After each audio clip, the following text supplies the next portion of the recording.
Quand les problèmes s'accumulent, ne perdez pas votre énergie à essayer de tout contrôler par vous-même. Changez de perspective.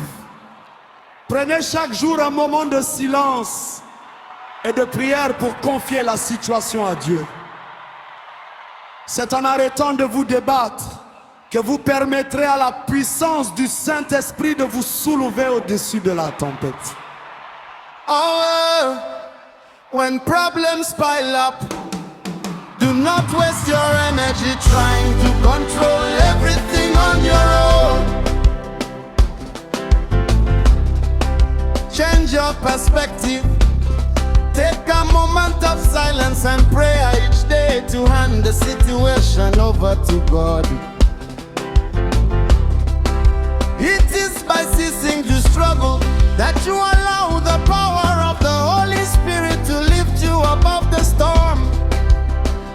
Oh, wakati matatizo yanapongezeka, usipoteze nguvu zako ukijaribu kuzuia kila kitu wewe mwenyewe.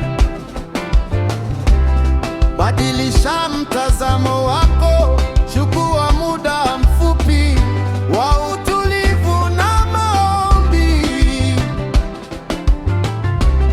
kila siku ili kukabidhi yaliyo mikononi mwa Mungu. Ni kwa kuacha kupambana kwa nguvu zako mwenyewe, unaporuhusu nguvu ya Roho Mtakatifu ikuinue juu ya dhoruba.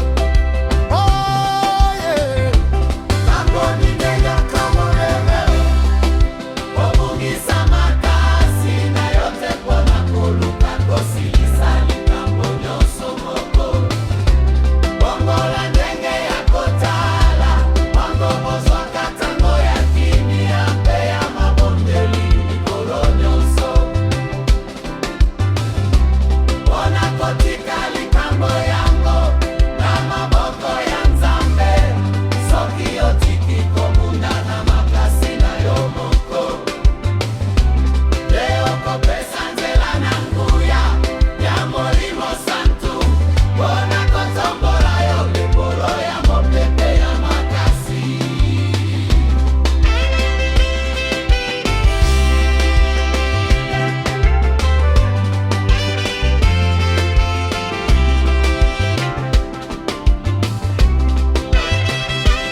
Eastern Ministry 554 Apocalypse 300.